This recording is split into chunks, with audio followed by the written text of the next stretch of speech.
राज्यामध्ये या महाराष्ट्रामध्ये ते म्हणत होते की लाडकी बहीण नको, सुरक्षित बहीण पाहिजे. मी आपल्याला सांगतो 2 महिन्यापूर्वी 3-4 महिन्यापूर्वी एक अशीच घटना घडली माझ्या बहिणी बरोबर आणि त्याला फास्ट ट्रॅक केसवर आम्ही चालवलं. स्पेशल वकील दिले, एव्हिडन्स दिले, पोलिसांनी सगळं जे मेहनत केली आणि त्या आरोपीला 2 महिन्या केस मध्ये लागले आणि त्याला फाशीची सजा झाली. ती जी फाशीची शिक्षा त्यांनी म्हटलं फाशी दिलं गेलं तर त्याच्याबद्दल एक SIT नेमा आणि कोणाला फाशी दिलं आणि कोणती प्रसंग घटना होती त्याची माहिती काढा. त्याच्यासाठी एक वेगळी SIT नेमा आणि त्या SITच्या माध्यमातून असं कोणाला फास्ट ट्रॅकवरती ती केस चालून फाशी दिले गेले ते सुद्धा एक संशोधन करा.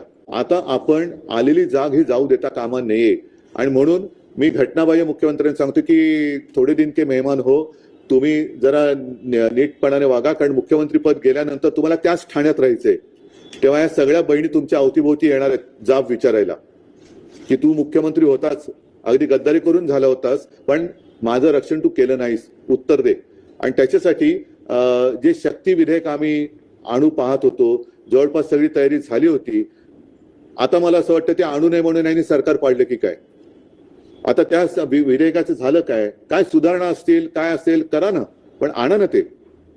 आणि दुसरी गोष्ट, ज्या फाशीचा उल्लेख यांनी केला त्याच्याबद्दल एक SIT नेमा आणि कोणाला नेमकी फाशी दिली हे लोकांना कळू द्या. काही महिन्यांपूर्वी 2-4 महिन्यांपूर्वी एक अशी केस झाली होती पुण्यामध्ये, मावळमध्ये, आणि त्या केसमध्ये त्या आरोपीला फाशी झाली होती. आता विरोधक म्हणतात कुठली फाशी झालीच नाही, काय झालं, त्याच्यावर एक मोठं कालपासून चर्चा सत्र सुरू आहे. पण मी आपल्याला सांगतो, मी कधीही दिलेला शब्द पाळणारा आणि हा एकनाथ शिंदे तुमचा भाऊ कधी खोटं न बोलणारा भाऊ आहे. आणि म्हणून तुम्हाला मी सांगतो, यामध्ये घटना मावळची होती आणि त्यामध्ये 2024 एप्रिल मे मध्ये त्या तेजस दळवी याला फाशीची सजा झाली. फाशीची सजा झाली. पोलिसांनी काम केलं, फास्ट ट्रॅक लावलं, तपास केला आणि फाशीची सजा झाली. त्या कोर्टाचे ऑर्डर जजमेंट माझ्याकडे आहे. आणि म्हणून विरोधकांनी फक्त राजकारण करताना खोटं बोला पण रेटून बोला, हे सगळं जे काय सुरू आहे हे बंद केलं पाहिजे.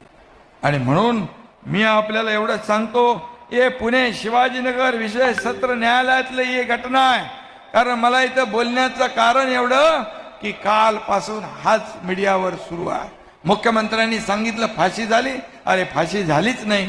जा विचारा, माहिती घ्या.